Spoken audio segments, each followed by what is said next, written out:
martes de This meeting is being recorded.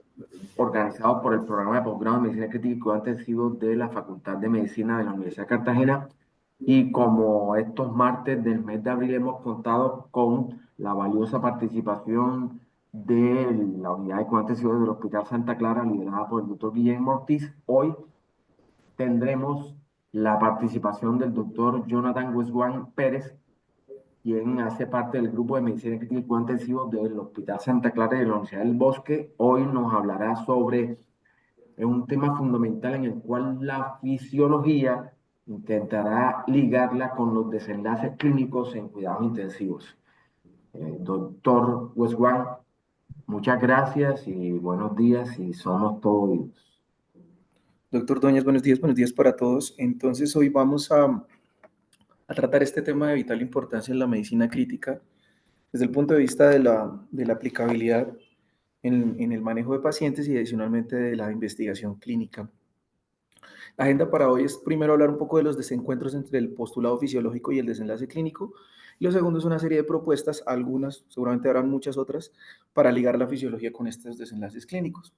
Entonces, para los desencuentros, en 1976 está esta publicación de Margaret Beale, que es una de las primeras investigadoras que realizan una evaluación del cambio de las presiones de oxígeno, de la oxigenación, en sujetos cuando son llevados a prono, entendiendo el postulado fisiológico de que si el sujeto mejora la oxigenación, debería mejorar los desenlaces duros en términos de mortalidad, como parte de un postulado inicial.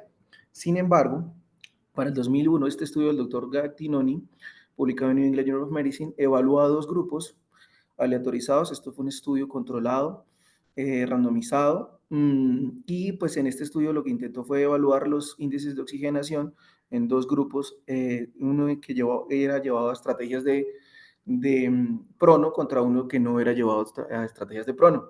La oxigenación en estos pacientes mejoró ostensiblemente, sin embargo no hubo desenlaces favorables en términos de la mortalidad, como pueden ver en la gráfica que muestra la curva de Kaplan-Meier a 180 días.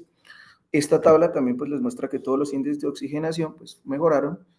Sin embargo, pues la mortalidad, como les había mencionado previamente, no. Es de importancia notar que el tiempo de prono de estos pacientes fue entre 4 a 6 horas y adicionalmente que fue en fases tardías el inicio de estas maniobras de prono. Este segundo estudio publicado en 2004 por el doctor Green en JAMA intentó hacer lo mismo, aleatorizó. Este es el que más pacientes ha reclutado a lo largo de la historia y reclutó en un brazo 385 sujetos contra 417 con el mismo objetivo.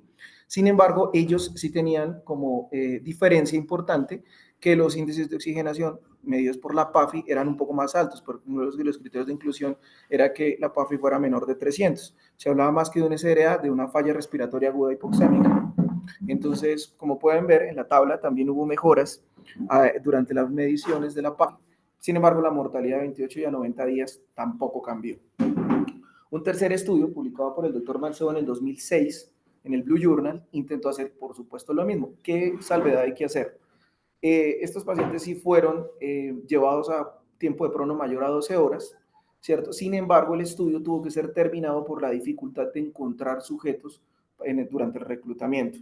Entonces, a pesar de que no hubo una diferencia, pueden ver en la tabla número 1 que los grupos estaban equilibrados entre sí, y a pesar de que los sujetos mejoraron los índices de oxigenación, pues no hubo un cambio en la respuesta en términos de mortalidad luego de la aleatorización a 60 días. Todo este análisis de estudios individuales, como les menciono, este tiempo de prono fue mayor a 12 horas y todo este análisis de estudios individuales me llevó a hacer esta gráfica que pueden ver, que son 3 estudios pivotales en la demostración de este fenómeno de plausibilidad biológica y discordancia con los desenlaces clínicos, por lo que hicimos una búsqueda un poco más detallada y esta publicación, en la que también participa el doctor Mancebo, pues lo que hizo fue agrupar. Como saben, una revisión sistemática de metaanálisis intenta mejorar, combinando los resultados, el problema muestral o el tamaño de muestra de los estudios individuales, pues uno esperaría que esto lo resolviera este tipo de metodología. Sin embargo, a pesar de reunir aproximadamente 3.500, 4.000 pacientes con criterios un tanto heterogéneos de prono y de inclusión en los estudios, tampoco logró demostrar que había unos desenlaces de mortalidad favorable, excepto para un subgrupo importante. Aquí, dentro de los subanálisis que hizo pues este grupo durante su trabajo de investigación encontró que 5 estudios habían evaluado un tiempo de prono mayor de 12 horas y parecía que allí había un efecto protector en términos de la mortalidad. Sin embargo, pues el desenlace no fue concluyente y como pueden ver en estos estudios, en estos forest plot, pues no había una significancia estadística en términos de un intervalo de confianza. Sin embargo, otra cosa de notar es que durante el metaanálisis encontraron que en el subgrupo de pacientes que eran llevados además a otras estrategias de ventilación protectora, también parecía haber un efecto que era como una tendencia, si bien no total, había una tendencia a la mejoría de estos sujetos, lo que puede sugerir que múltiples intervenciones, ¿cierto?, en un sujeto con unas características especiales podría tener resultados favorables.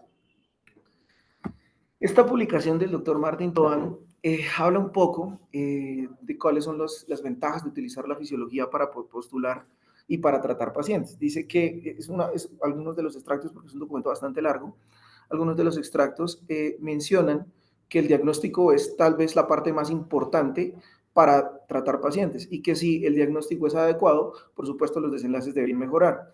Sin embargo, cuando una premisa desde el punto de vista lógico es incorrecta, las deducciones, por muy brillantes y elegantes que sean, por supuesto van a tener resultados irrelevantes. Aquí incluimos un poco el porqué de esta discordancia. Entonces, el doctor Tobán mencionaba en su documento que las características fisiológicas a veces no son consistentes y están debajo de la piel, es la expresión que utiliza. No se detectan fácilmente en la cabecera del paciente y que es importante separar el trigo de la paja, es decir, hay que establecer como desgranar, granular los estudios y, por supuesto, identificar qué es señal y qué es ruido para evitar distracciones. Él tiene muy en cuenta, y esto es importante anotar, que la fisiología es una aplicación de una ciencia mecanicista que no da cuenta de todas las explicaciones biológicas, pese a lo plausible que pueda sonarle a uno como médico, pero pues por supuesto, como reflexionaba Getty, que está incluido en este documento, vemos solo únicamente lo que conocemos. En los modelos estadísticos, que es la contraparte, ¿por qué no está pasando, por qué no hay una corroboración de estos resultados? Hay 3 grandes escenarios. Primero es un error sistemático que tiene que ver con el diseño de los estudios. Vamos a ir explorando cuáles son algunos diseños que podrían aproximarse a mejorar los desenlaces. Un error aleatorio que no podemos despreciar, lo podemos reducir y que siempre va a estar presente en todos los estudios. Y por supuesto el gran problema de los estudios en medicina crítica y de cuidados intensivos, que es el tamaño muestral. Entonces, para hacer una comparación entre los modelos, tenemos claro que la fisiología alterada se asocia con desenlaces negativos y da cuenta de una disfunción orgánica. Es un modelo que ha sido utilizado como de manejo clínico y se soporta en la plausibilidad biológica y en resultados subrogados. Estos resultados subrogados podrían ser parte del problema, lo vamos a tratar un poco más adelante, y hay que recordar que la mayoría de modelos fisiológicos vienen de modelos animales y por supuesto no puede medir interacciones sistémicas muchas veces porque no las conocemos. La epidemiología también tiene cosas buenas y cosas malas para esto.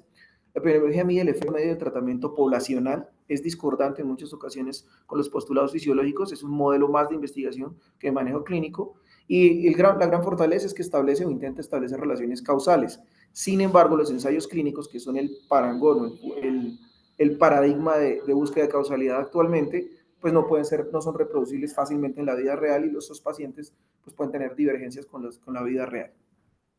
¿Eso en qué desencadena? Que los estudios fisiológicos, que parecen ser muy bonitos en explicaciones elegantes, no concuerdan con los diseños epidemiológicos que parecen desdibujarse y finalmente la vida real pues no se parece para nada entre ellos.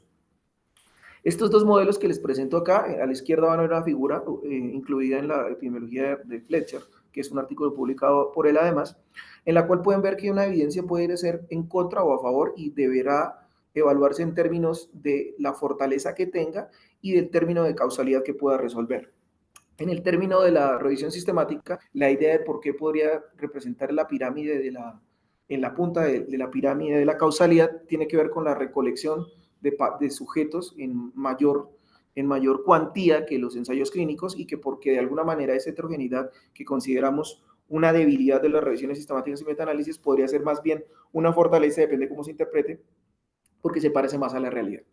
Este algoritmo es una propuesta inicial de cómo uno podría evaluar la causalidad en términos de los estudios. Es decir, no todos los estudios sirven para establecer causalidad y no deberíamos evaluarlos de manera simétrica.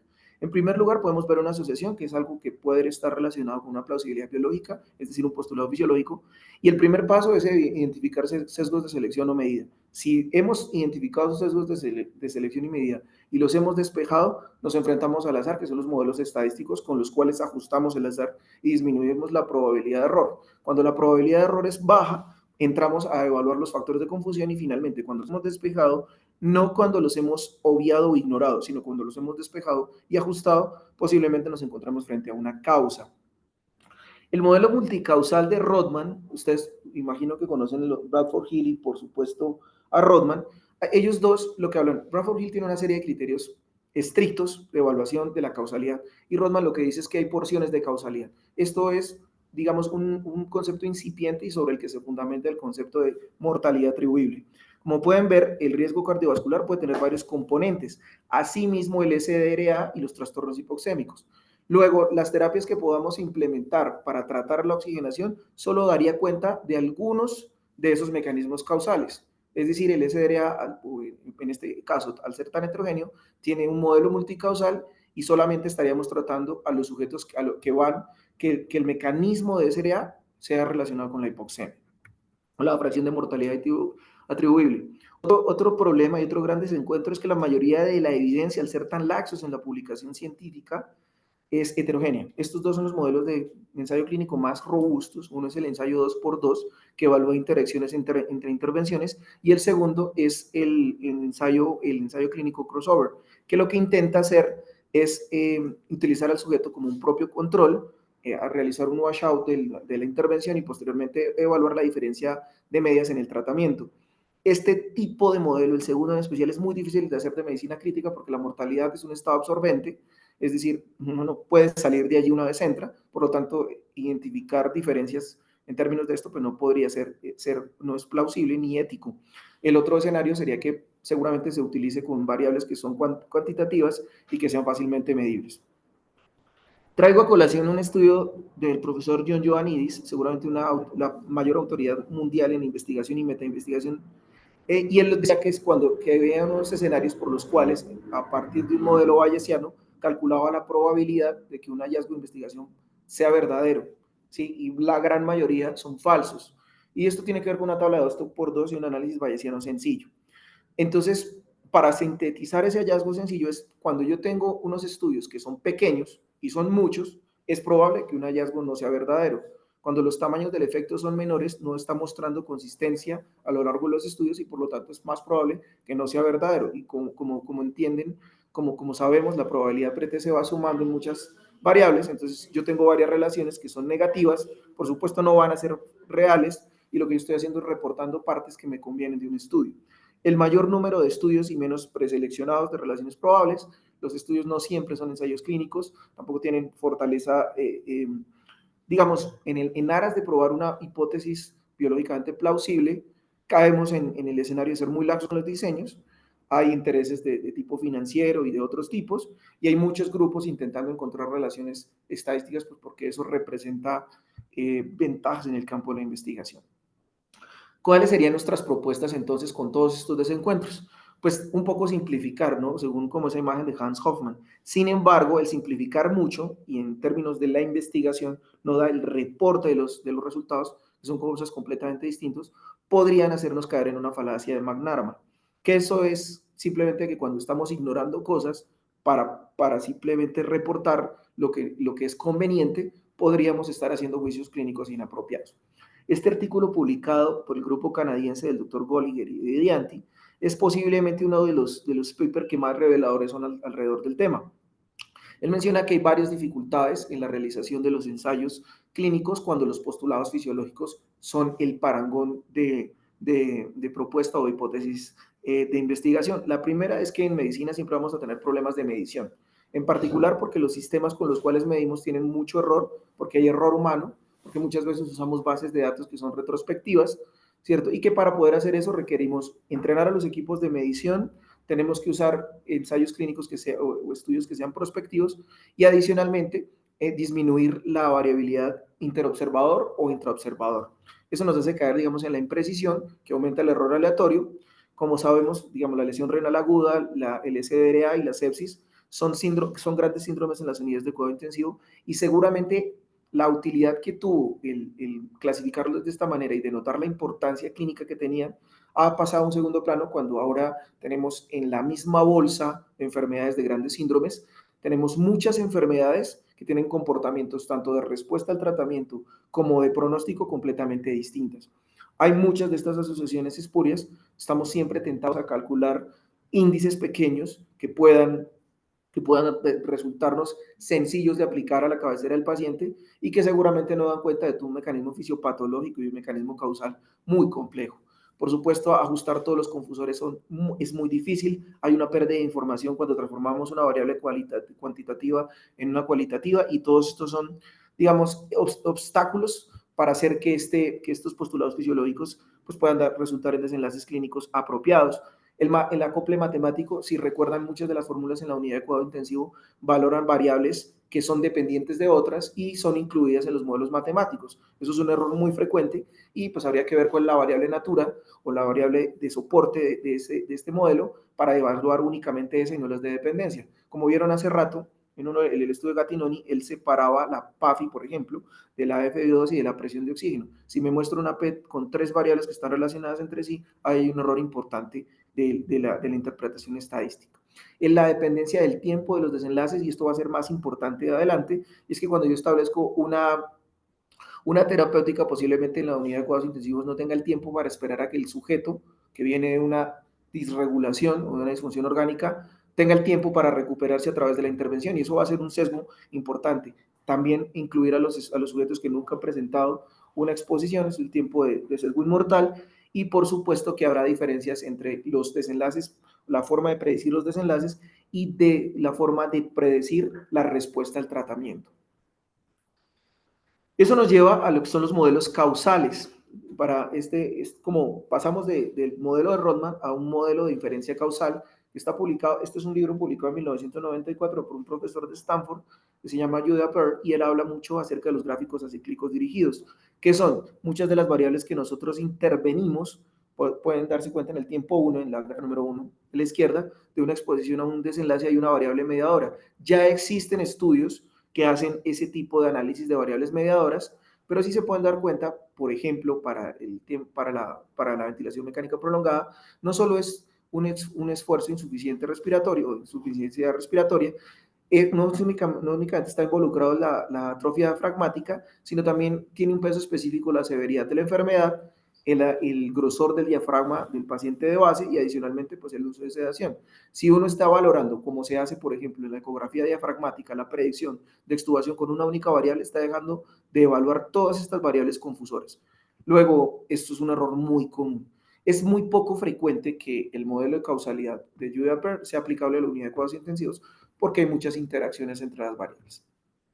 Este es otro ejemplo de la fracción de mortalidad atribuible. Esto está publicado también tanto en Blanc como en el documento que mencioné de Golliger, y es que pueden haber muchos factores contribuyentes a la muerte, incluso que interactúan entre sí mismos, y hay unas variables que podrían ser mediadoras, como la elastancia del sistema respiratorio, que puede ser desencadenar, como saben, en estrés pulmonar y en aumento del strain, y esto generar daño pulmonar inducido por la ventilación, adicionalmente a una severidad de la enfermedad y de una relación PAFI, una relación de P2F2 baja.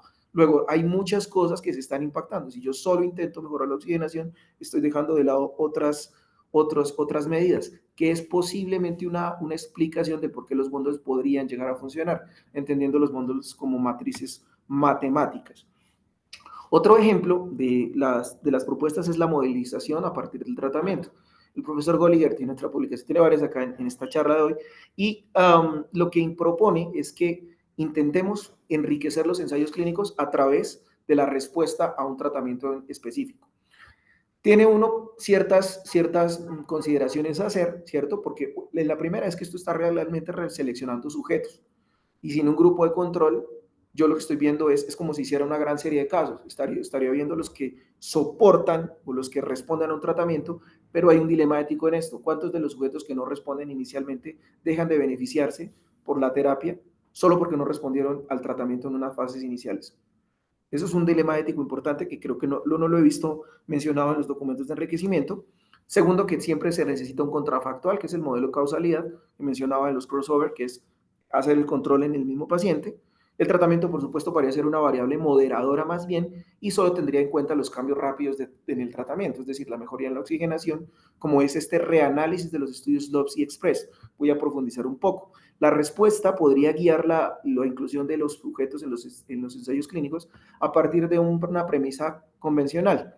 Primero, que hay una heterogeneidad en las enfermedades, que hay una mortalidad competitiva por el SDRA, como les mencionamos, una fracción de mortalidad atribuible al SDRA, pero uno podría, cuando se hizo esta simulación, que es una alternativa, pues fíjense el número de sujetos que se requieren para evaluar un efecto. Tiene que ver con el tamaño del muestral y con el tamaño del efecto. Son, por supuesto, muchos más en los estudios LOVE y Express, tal vez por eso no hay una significancia estadística, pero cuando a los sujetos los ajustan por el modelo de severidad del SDRA, disminuyó la muestra requerida. Por supuesto, porque podrían responder mayormente a la terapia. Y cuando se hace bajo el modelo de respondedores al parámetro fisiológico impactado, las muestras disminuyen mucho, porque son sujetos que van a tener una respuesta en el tratamiento.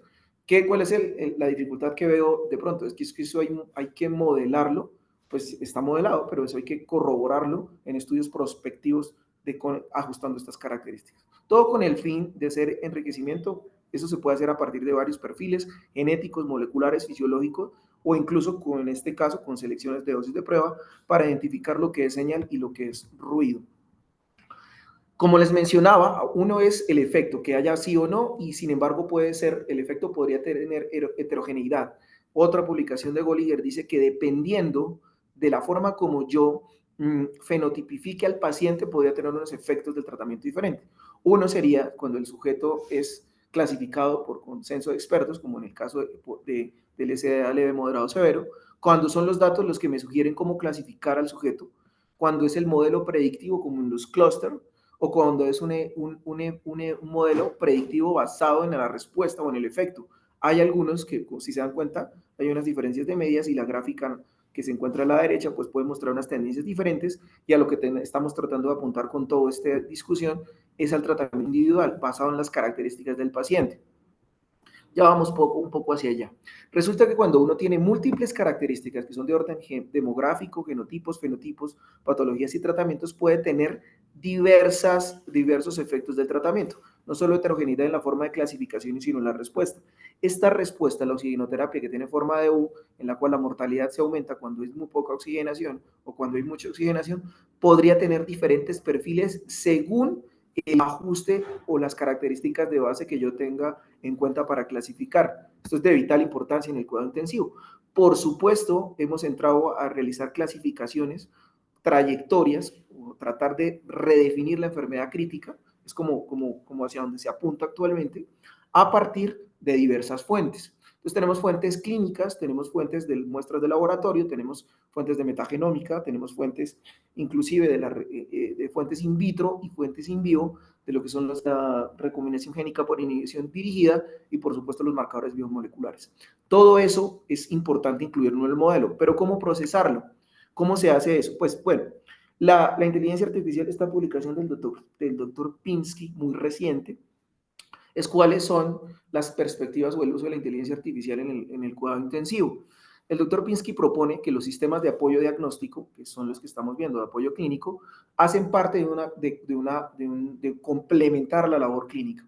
Entonces, ¿cuál es la ventaja? Primero, que los modelos de aprendizaje automático, no mal llamados inteligencia artificial, porque inteligencia artificial son muchas cosas, el modelo de aprendizaje automático puede encontrar relaciones que no hemos podido ver y sí puede manejar todas esas variables para reconstruir perfiles de paciente, es decir, personalizarlo. Significa igual que hay que meter las variables adecuadas, porque la inteligencia artificial tiende a hacer sobre representaciones y meter variables que son, excúsenme la palabra, basura, y que posiblemente no tengan relación con el paciente. En ese sentido, pues para sintetizar ya un poco la charla, tenemos que tender hacia una medicina translacional que va desde el postulado fisiológico a un desenlace clínico y ahora es importante ver en donde identifiquemos desenlaces clínicos, reconstruir de manera reversa, medicina translacional reversa, reconstruir los postulados fisiológicos, es decir, no dejarlos de lado, encontrar la forma de conciliarlos. Por supuesto, hacer enriquecimientos de ensayos clínicos aleatorizados, teniendo en cuenta su robustez y sus limitaciones, Intentar que todos los estudios como mínimo tengan al menos cuando se trata de efectos de tratamiento observacionales, un análisis de propensity score matching y unas variables instrumentales cuando se intente identificar factores de riesgo, ensayos N1 que permiten realizar estadística bayesiana, inferencia bayesiana que sea complementaria a los desenlaces frecuentistas, el win ratio, que seguramente esta variable puede ser de las más útiles para un clínico, que todos los metaanálisis ahora hagan un cálculo muestral para identificar beneficios del análisis secuencial de ensayos clínicos aleatorizados y finalmente toda esta información y pues integrarla al modelo de aprendizaje automático siempre supervisados por un clínico experto. Para concluir, el conocimiento fisiológico permite orientar preguntas y no únicamente de utilidad pragmática, sino en el avance científico, porque las refina.